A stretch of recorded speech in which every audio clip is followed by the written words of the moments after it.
Los ciudadanos occidentales saben que África ha sido saqueada y sometida política y económicamente por las potencias imperialistas, pero desconocen la verdadera historia de las naciones africanas sometidas por el imperialismo. A menudo, los medios occidentales presentan las guerras africanas como conflictos étnicos, insinuando que los africanos son incapaces de gobernarse o que tienden a matarse entre ellos. Esta visión no es más que una visión colonialista que se debe superar y entender que son precisamente las potencias occidentales quienes apoyan, arman e instigan estos conflictos en el continente africano en aras de sus intereses capitalistas. Así que, en este vídeo, os voy a hablar sobre los genocidios olvidados de Ruanda y el Congo y la implicación de las potencias occidentales. Vamos con el vídeo, esto es Red Planeta, ¡comenzamos!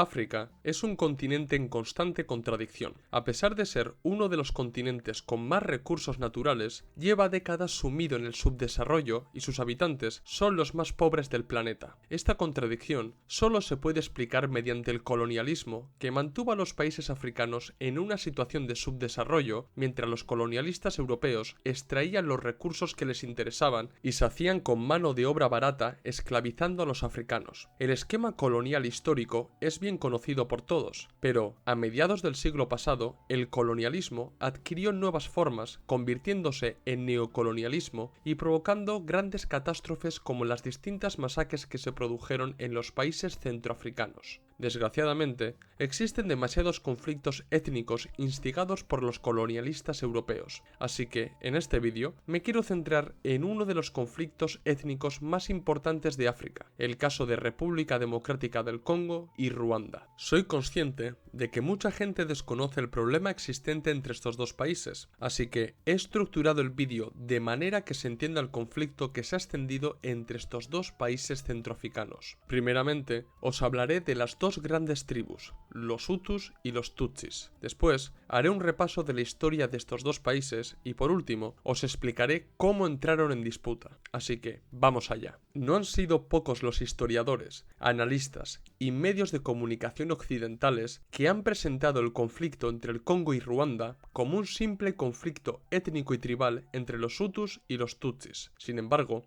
omiten cómo era la convivencia entre ellos antes de la llegada de los europeos y el papel que desempeñaron en avivar la rivalidad entre las distintas etnias africanas. Tanto en el Congo como en Ruanda y Uganda había una gran diversidad étnica, pero como la intención de este vídeo es hablar sobre los Hutus y los Tutsis, debo decir que estos dos grupos étnicos convivieron en la actual Ruanda desde al menos el siglo XVI. Lejos de la visión occidental, en Ruanda había un solo pueblo, el pueblo de Banyarwanda, con su propia lengua, el Kinyarwanda. Este pueblo no era homogéneo, ya que se dividía en tres grupos étnicos, los Hutus, los Tutsis y los Tawas. En Ruanda y Burundi, los Hutus representaban la mayoría de la población con alrededor del 80%, los Tutsis alrededor del 15%, y los Tawas entre el 1 y el 2%. Los historiadores más recientes afirman que la separación entre los Hutus y los Tutsis no obedecía a una verdadera diferencia étnica, sino más bien a la división del trabajo y a las categorizaciones socioprofesionales. Antes de la llegada de los europeos, la división del trabajo existente entre estos grupos étnicos se basaba en lo siguiente: los Hutus se dedicaban a la agricultura y los Tutsis a la ganadería. Es cierto que los Tutsis llegaron a imponerse como la etnia dominante de la región, imponiendo un sistema cuasi feudal, una casta militar y una monarquía. Aún así, los conflictos étnicos que se vivieron en el siglo pasado eran inexistentes antes de la llegada de los europeos, y lo más importante es que existía movilidad social, lo que demuestra que los Hutus podían ascender de categoría social dentro del sistema tribal y feudal que dominaban los Tutsis. Conocer esta parte de la historia de África es muy importante, ya que demuestra que fueron precisamente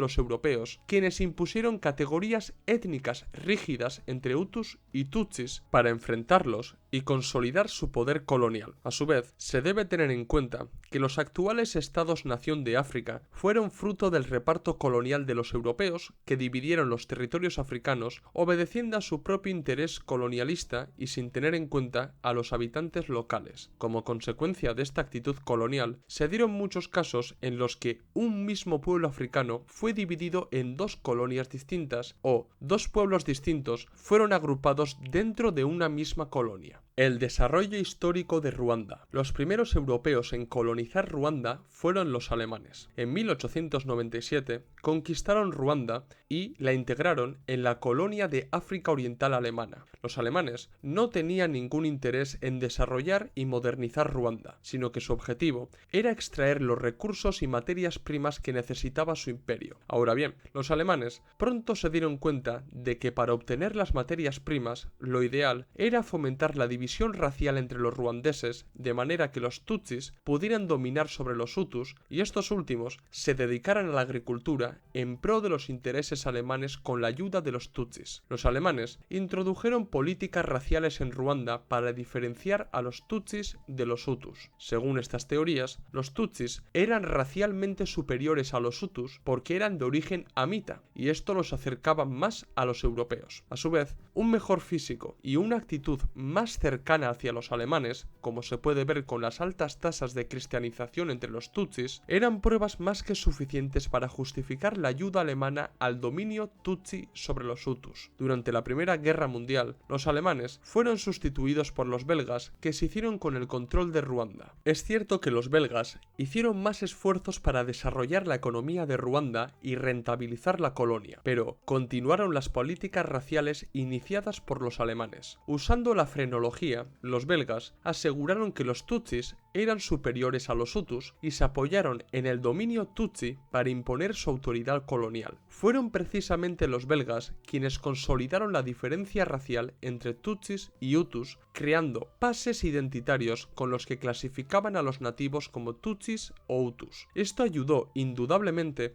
a crear fuertes identidades raciales y los consiguientes efectos sociales, porque los tutsis quedaron asociados al poder y los hutus a la subordinación. Durante el dominio belga, los tutsis recibieron educación europea y occidental y ocuparon puestos de poder dentro de la colonia. No es de extrañar que las acciones belgas y la aceptación tutsi generaran rencor y odio entre los hutus, que vieron cómo eran apartados y relegados a una segunda categoría. La Segunda Guerra Mundial cambió drásticamente el mundo y una de las consecuencias de esta guerra fueron los procesos de descolonización que se iniciaron en todo el mundo. En la posguerra, los belgas cambiaron su actitud colonial y comenzaron a promover movimientos democráticos en Ruanda con el objetivo de que, con el tiempo, la colonia pudiera independizarse dentro de los parámetros democrático-burgueses. Ahora bien, la clase dominante tutsi consideró esta nueva situación como una amenaza, ya que la democratización suponía acabar con sus privilegios y poner a tutsis y hutus en igualdad de condiciones. Los hutus continuaron con su trabajo y, en 1959, derrocaron al rey tutsi Mutara III en un proceso revolucionario. Durante ese proceso, los hutus llevaron a cabo una serie de venganzas contra los tutsis que los habían dominado con el beneplácito de las autoridades coloniales. Por aquel entonces, los hutus crearon el Partido del Movimiento de Emancipación Hutu. Este partido lideró la independencia de Ruanda y optó por crear la República de Ruanda. En 1961 se celebraron elecciones en Ruanda y Gregoire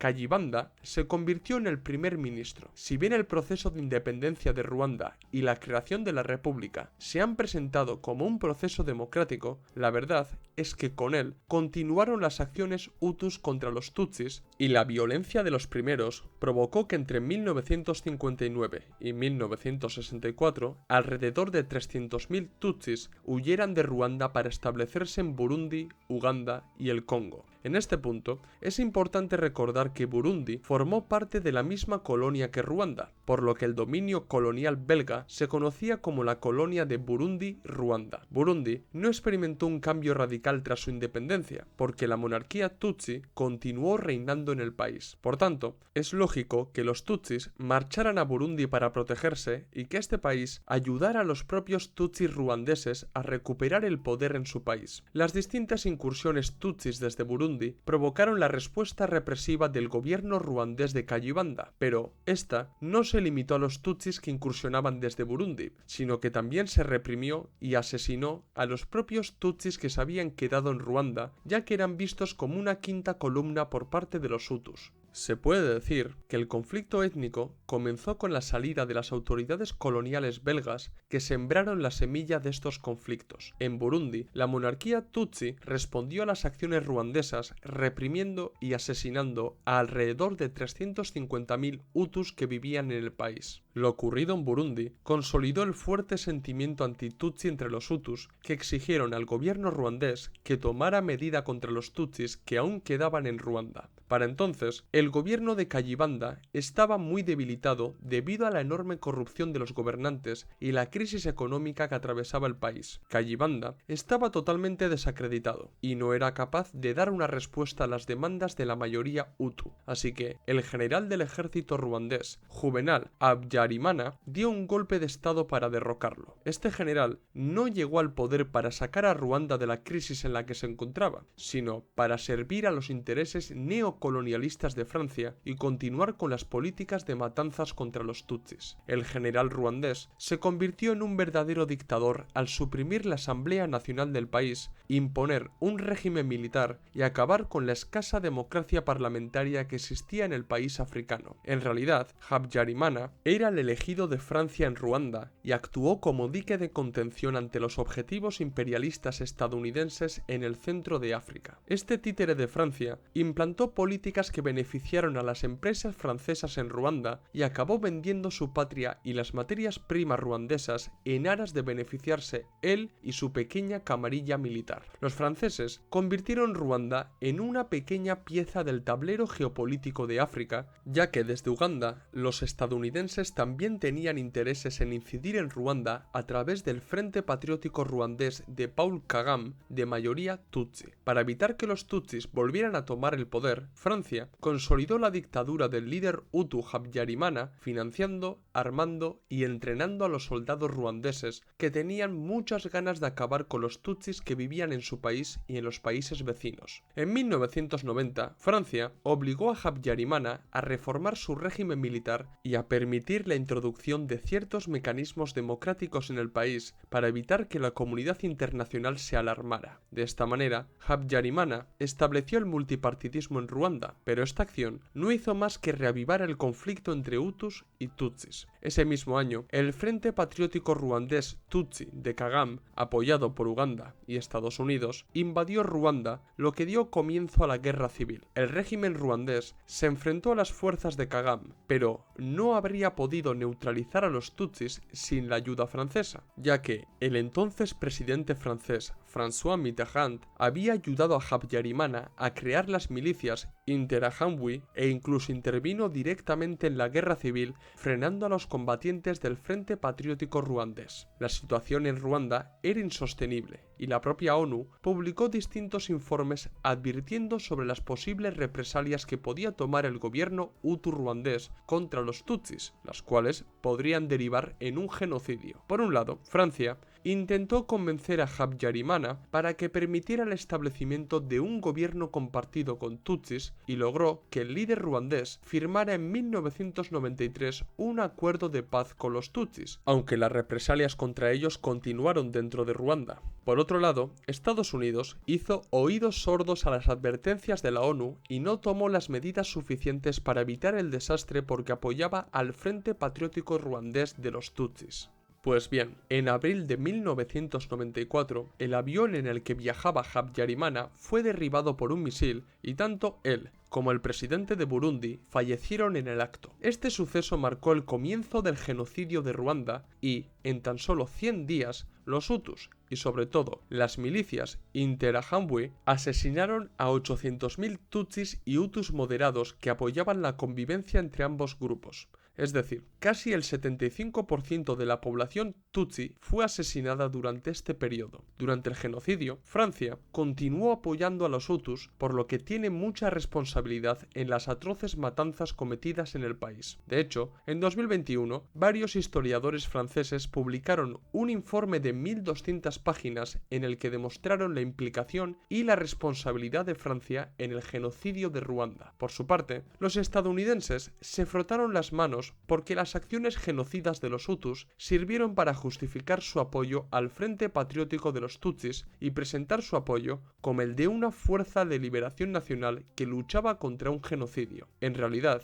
Estados Unidos apoyaba a las fuerzas políticas tutsis porque favorecían sus intereses imperialistas y minimizaban el dominio francés en la zona. Es decir, los enfrentamientos entre las potencias imperialistas en el centro de África, concretamente el choque entre Francia y Estados Unidos, se encubrió con un conflicto étnico para justificar las acciones imperialistas, ya que toda la situación creada en Ruanda, Uganda, Burundi y el Congo fue orquestada por Francia y Estados Unidos desde la sombra. Mientras que los hutus perpetraban un genocidio en Ruanda, el Frente Patriótico Ruandés dirigido por los tutsis tomó el poder en el país. La llegada de los tutsis al poder provocó el exilio de alrededor de 2 millones de hutus a Zaire, actual República Democrática del Congo. El problema es que, aparte de los miles de civiles hutus que marcharon a Zaire, también marcharon responsables del genocidio de Ruanda y el nuevo gobierno tutsi de Kagame continuó persiguiéndolos, entrando incluso en el Congo. El líder de Zaire, en aquel entonces Mobutu Sese Seko, acogía a los hutus ruandeses y creó campamentos para los refugiados. Ahora bien, el nuevo gobierno ruandés de Kagame aseguró que Zaire estaba permitiendo que los hutus asesinaran a tutsis en su territorio y que el gobierno estaba apoyando a distintas organizaciones armadas para preparar una invasión y derrocar a los tutsis. De esta manera, Ruanda, junto con Uganda y con el apoyo de Estados Unidos, comenzó la guerra. La guerra del Congo comenzó con la expulsión de los tutsis decretada por Mobutu Sese Seko. Bien, hasta aquí el desarrollo de la historia reciente de Ruanda. Para entender cómo llegaron los conflictos étnicos a la actual República Democrática del Congo, debo hacer un breve repaso histórico de este país. El desarrollo histórico del Congo. Bélgica es una nación relativamente reciente, ya que se creó en 1830 tras independizarse de los Países Bajos. El rey belga Leopoldo II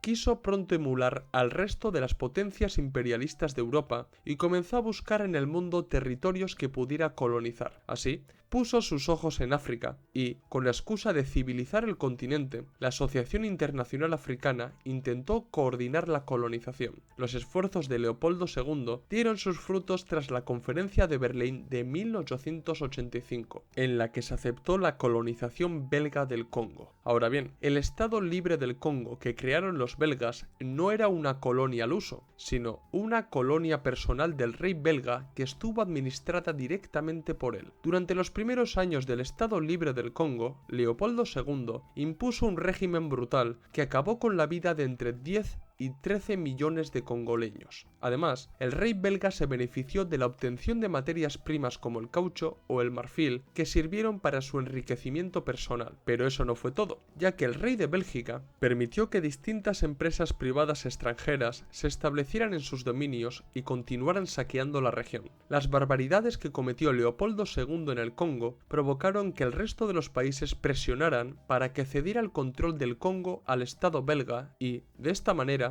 el Congo se convirtió en el Congo belga, administrado directamente por el Estado de Bélgica. Aunque el Congo se convirtió en una colonia de Bélgica y no de su rey, la situación de los congoleños mejoró, aunque no tanto, porque es cierto que las prácticas sádicas que fomentó Leopoldo II disminuyeron, pero los belgas continuaron oprimiendo de manera atroz a los nativos. El Congo se independizó en 1960 gracias a los esfuerzos del panafricanista Patrice Lumumba. Este líder congoleño dejó muy claro que la independencia política del Congo era solamente el principio y que la verdadera independencia de la nación africana vendría únicamente con la independencia económica del país. De esta manera, se mostró dispuesto a controlar los recursos naturales y minerales del país. Pero claro, esto entraba en contradicción con los intereses imperialistas y neocolonialistas de Bélgica y, por supuesto, de Estados Unidos. Estos dos países trabajaron para que el Congo no escapara de la lógica neocolonialista colonialista y apoyaron a los secesionistas de Katanga, que albergaban mucho de los recursos naturales que le interesaban a los imperialistas. Ante estas acciones, Lumumba llegó a acercarse a la Unión Soviética para solicitar ayuda, lo que sentenció su suerte, porque Bélgica y la CIA apoyaron al militar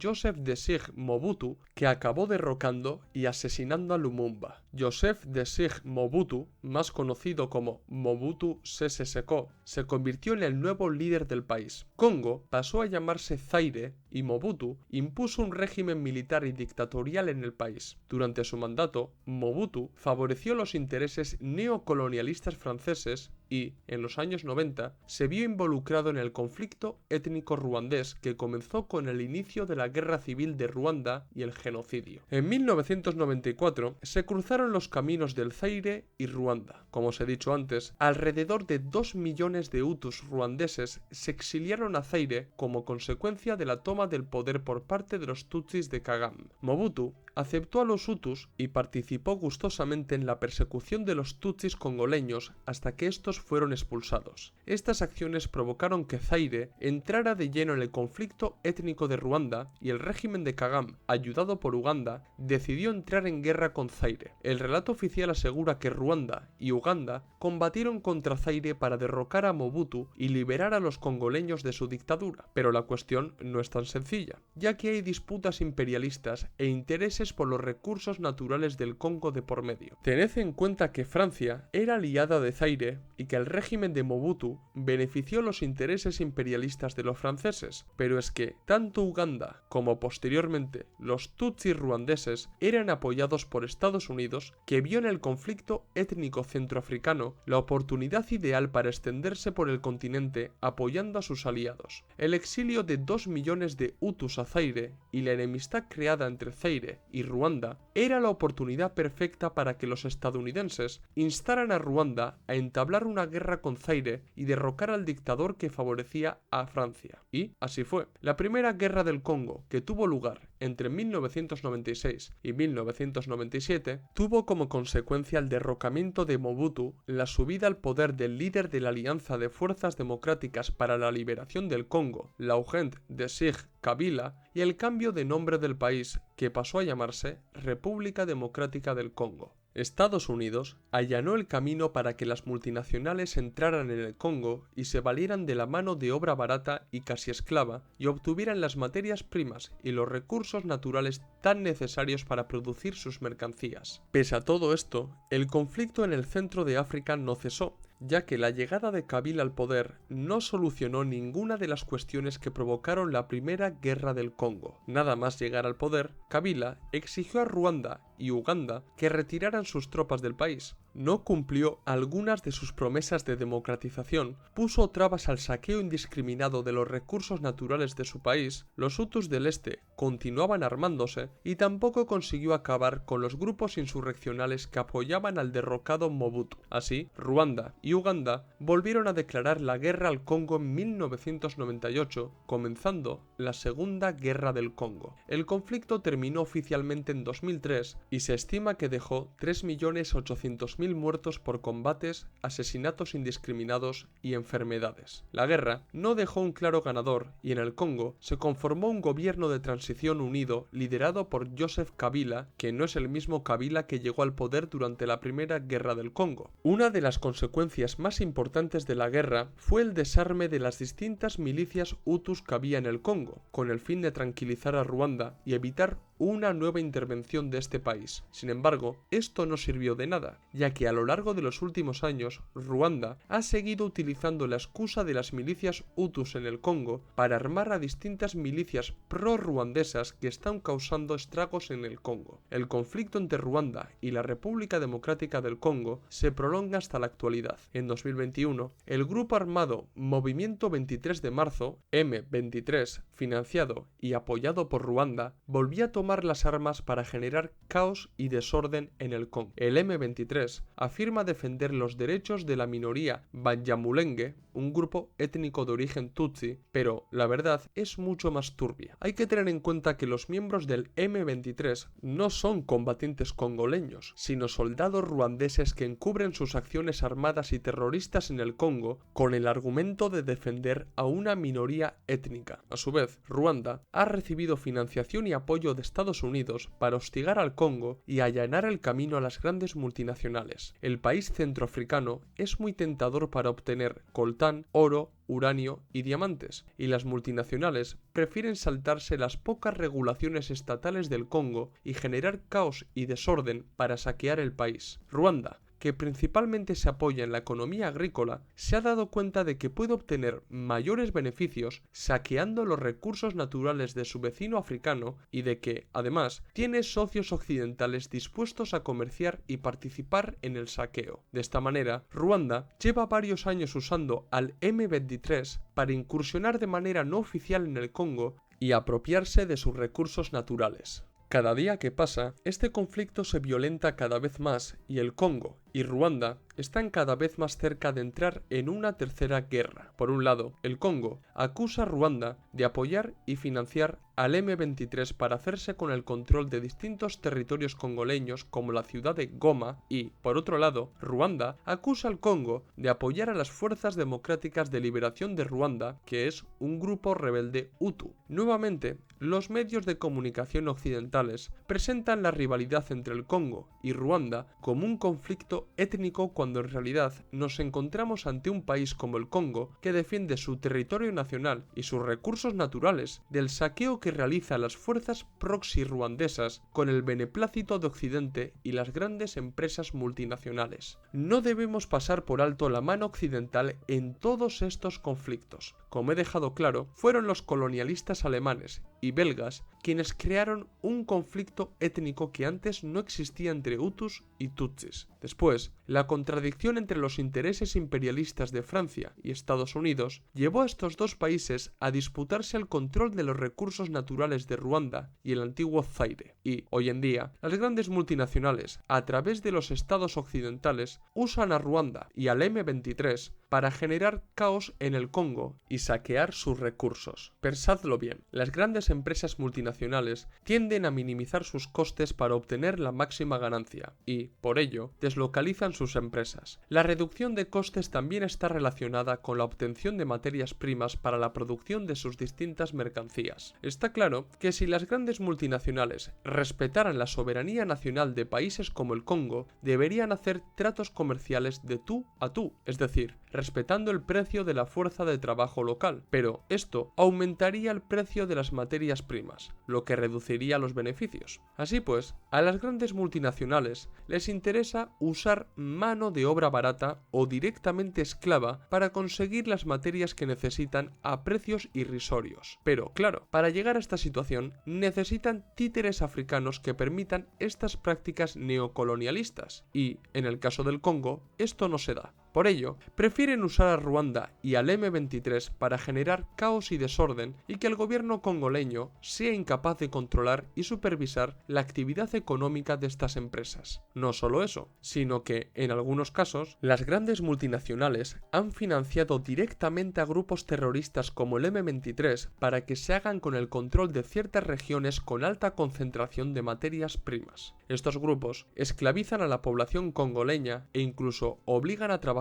a niños en las canteras. Las grandes multinacionales han mostrado un cinismo increíble al comprar los recursos que necesitan a estos grupos terroristas, con lo que amparan, legitiman y contribuyen al brutal saqueo que padece la República Democrática del Congo. El M23 sigue realizando sus acciones terroristas en el Congo y entre 2022 y 2024 provocaron el desplazamiento de 2 millones de congoleños. Es muy difícil dar un número de los muertos que ha dejado el proxy de Ruanda, y ni siquiera los organismos humanitarios se atreven a dar una cifra exacta. Me imagino que con el paso del tiempo conoceremos la verdadera magnitud de las acciones del M23. El imperialismo occidental aún se resiste a abandonar las prácticas neocoloniales en África y continúa saqueando brutalmente a las naciones africanas como el Congo. El cinismo occidental es tan grave que después de aplicar la estrategia de divide y vencerás, colocar a sus títeres y financiar a grupos terroristas para hacerse con los recursos materiales que necesitan las grandes multinacionales, se atreve a hablar de conflicto étnico omitiendo la implicación de las potencias imperialistas en este juego macabro. ¿Qué os ha parecido el vídeo? ¿Os ha gustado? ¿Os gustaría que hiciera un vídeo hablando sobre algún otro conflicto africano? Hacérmelo saber en los comentarios y sugerirme nuevos temas para que traten futuros vídeos. Dar like si os ha gustado el vídeo, si sois nuevos suscribíos al canal, recordad que en la descripción del vídeo tenéis el enlace de PayPal para donarnos dinero, ayudarnos a crecer y que podamos seguir manteniendo el canal. También tenéis en la descripción del vídeo los enlaces de los documentos y libros que tenemos solamente en Unroad y seguirnos en las redes sociales Twitter, Facebook, Instagram y TikTok, donde subimos nuevo contenido a diario o casi a diario. Esto es todo, nos vemos en el próximo vídeo. ¡Salud, camaradas!